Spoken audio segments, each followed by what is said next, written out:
छोटा वाला एक्सरे करवाएं जो सिर्फ एक दांत का होता है, पूरा ओपीजी पूरे मुंह का एक्सरे मत करवाएं। तो आपने कोशिश करना है अगर कोई भी प्रोसीजर करवाना है तो दरमियान के 3 महीने यानी कि चौथा, पांचवा और छठे महीने में करवाएं। अस्सलाम वालेकुम, मैं हूं डॉक्टर हेरा नायाब, डेंटल सर्जन। आप देख रहे हैं एसटीएन न्यूज पर मेरा सेगमेंट डेंटल केयर, जिसमें मैं आपसे मजीद गुफ्तगू करती रहूंगी दांतों के मसाइल पर। और आज का जो मेरा टॉपिक है वो ये है कि प्रेगनेंसी में डेंटल की क्या कॉम्प्लिकेशंस हो सकती हैं दांतों की और क्या उसकी केयर है। तो जब प्रेगनेंसी में ये होता है कि बहुत सारे आपके हार्मोनल चेंजेस और फिजियोलॉजिकल चेंजेस यानी कि आपके हार्मोन्स में जो चेंजेस आते हैं, तो उसकी वजह से जब वो आपकी पूरी बॉडी पे एक औरत के इफेक्ट करता है तो वो फिर दांतों पर भी उतना ही उसके इफेक्ट्स होते हैं, जिसमें दांतों की सोजिश, दांतों में से मसूड़ों में से खून आना, और अगर आप अच्छी हाइजीन नहीं रखेंगे, दांतों की सफाई नहीं रखेंगे तो एक टाइम के बाद दांतों में से स्मेल आना या दांतों का जो है वो मोबिलिटी यानी कि दांत हिलने लग जाते हैं। प्लस उसके बाद मुंह में अल्सर्स या सोर्स यानी छाले बन जाते हैं। तो ये कुछ कॉम्प्लिकेशंस हैं जो प्रेग्नेंट औरतों को बहुत ज्यादा फेस करना पड़ते हैं। अब ये है कि इसके अलावा एक इशू होता है, गैस्ट्रिक एरोजन भी होना शुरू हो जाती है, यानी मैदे की तेजाबियत से दांतों की जो ऊपर वाली लेयर है वो उतरना शुरू हो जाती है। अब ये है कि इसको हम किस तरह से बचा सकते हैं, यानी कि आप उस दौरान क्या ऐसी चीजें कर सकते हैं जिससे हम इन चीजों से बच सके। क्योंकि अगर आप प्रेगनेंसी में अपनी ओरल केयर के अच्छे से ख्याल नहीं रखेंगे, ओरल केयर नहीं करेंगे, उससे ना सिर्फ उस औरत के हेल्थ पे इफेक्ट आएगा बल्कि उसका जो बेबी है उसके ऊपर भी कॉम्प्लिकेशंस आ सकती हैं। तो सबसे पहले ये है कि अच्छे से 2 टाइम ब्रश करें। अब ब्रशिंग में ये आ जाता है कि कुछ फीमेल्स होती हैं जो कंप्लेन करती हैं कि हम टूथब्रश करते हैं तो हमें गैग हो जाता है, मतली होना शुरू हो जाती है, जिसकी वजह से क्या है कि आप छोटे ब्रिस्टल वाला टूथब्रश यानी कि जो छोटे बच्चों का टूथब्रश होता है, छोटे हेड वाला, वो यूज करें। उससे क्या होगा कि दांतों के पीछे यानी कि जो तालू का पिछला हिस्सा है उस पर नहीं लगे और जबान के पिछले हिस्से पे ना लगे।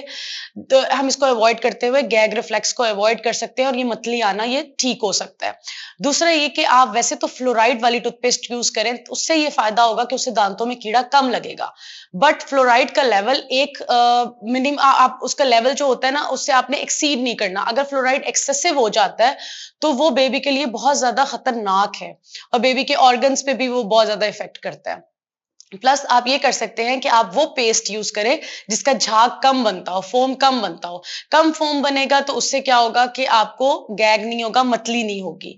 इसके अलावा बहुत जरूरी है, बहुत वैसे तो हर किसी के लिए ये रिकमेंडेड है कि 6 to 12 मंथ्स के बाद आप अपना डेंटल विजिट करें, डेंटल चेकअप करवाएं, ताकि जब आपका डेंटिस्ट चेक करता है कि दांतों में कहाँ कैविटीज हैं, कहाँ स्केलिंग होने वाली है, कोई इश्यू है, कोई ट्रीटमेंट है, तो हम उसको स्टार्ट में ही रोक लें और वो आगे ना बढ़े। इससे ये आपका कॉस्ट इफेक्टिव भी है, खर्चा भी कम होगा, प्लस आपके दांत भी बच जाएंगे। और ये है कि ये 6 to 12 मंथ्स के बाद रिकमेंडेड है। दूसरा ये होता है कि आप 6 to 12 मंथ्स के बाद आप डेंटल विजिट करें। उसके अलावा आप ज्यादा से ज्यादा ग्रीन सब्जियां खाएं, ग्रीन सब्जियां खाएं। उसके अलावा आप ज्यादा से ज्यादा पानी पिएं। पानी ज्यादा से ज्यादा पीने का तकरीबन 1.5 से 3 लीटर पानी रोजाना के पिएं, यानी कि 6 से 8 कप, 6 से 8 ग्लास, सॉरी, 6 से 8 ग्लास पानी के रोजाना पिएं। जितना आप ज्यादा पानी पिएंगे उतना आपका ज्यादा सलाइवा भी बनेगा, थूक भी ज्यादा बनेगा, और जो खाने के जर्रे आपके दांतों के दरमियान में रह जाते हैं वो ज्यादा पानी पीने से या ज्यादा थूक बनने से वो निकल जाते हैं, जिसकी वजह से आपके दांतों की सफाई रहती है। इसके अलावा अगर आपको प्रेगनेंसी में इशू हो गया है, अब आपके कैविटी लग गई है या आपको कोई भी पेन है, ट्रीटमेंट करवाना जरूरी है, तो सबसे पहले ये कि आपने अगर एक्सरे करवाना है तो एक्सरे वो होता है कि वैसे तो सेफ होता है प्रेगनेंसी में, बट आपने डेंटल एक वो शील्ड होती है, अगर आपको एक्सरे करवाना पड़ गया है तो एक्सरे के लिए ये है कि आप वो शील्ड पहन के, कवर पहन के, और बहुत ही यानी कि छोटा वाला एक्सरे करवाएं जो सिर्फ एक दांत का होता है, पूरा ओपीजी पूरे मुंह का एक्सरे मत करवाएं। और कोशिश करें कि पूरे साल में जितना कम हो सके, यानी कि बहुत जरूरी हो तो एक दफा अगर आपको करवाना पड़े तो करवाएं, बहुत ज्यादा एक्सरे मत करवाएं। फिर अब अगर ट्रीटमेंट करवाना पड़ जाता है तो ट्रीटमेंट के लिए ये है कि आपका जो सबसे बेस्ट टाइम है फॉर ट्रीटमेंट इन प्रेगनेंसी वो होता है सेकेंड ट्राइमेस्टर, यानी पहले के 3 महीने और आखिरी 3 महीने छोड़ के जो दरमियान के 3 महीने होते हैं, चौथा, पांचवा और छठा महीना, उसमें सबसे ज्यादा सेफ होता है कि आप कोई भी डेंटल ट्रीटमेंट करवा सकते हैं। क्योंकि पहले 3 महीने में बच्चे के ऑर्गन्स बन रहे होते हैं, जिसमें इसलिए सेफ नहीं होता कि वो बच्चे के लिए इफेक्टिव जो है वो डेंजरस हो सकता है। और जो आखिरी 3 महीने होते हैं उसमें बच्चे की तो ऑर्गन्स बन चुके होते हैं, लेकिन माँ के लिए ये होता है कि वो कंफर्टेबली नॉर्मली नहीं बैठ सकती, इतना लंबा कोई प्रोसीजर है तो वो नहीं करवा सकती। तो आपने कोशिश करना है, अगर कोई भी प्रोसीजर करवाना है तो दरमियान के 3 महीने यानी कि चौथा, पांचवा और छठे महीने में करवाएं। और कोशिश करें कि कोई भी एस्थेटिक, कॉस्मेटिक यानी कि कोई खूबसूरती से रिलेटेड ट्रीटमेंट है या कोई बहुत ज़रूरी नहीं है, जिसमें आपको बहुत दर्द नहीं है, तो आप उसको प्रेगनेंसी के बाद, डिलीवरी के बाद पेंडिंग कर दें, पोस्टपोन कर दें। हाँ, अगर कोई बहुत ज़रूरी है इश्यू और आपको पेन है, तो फिर कोशिश करें कि इस टाइम ड्यूरेशन में करवाएं।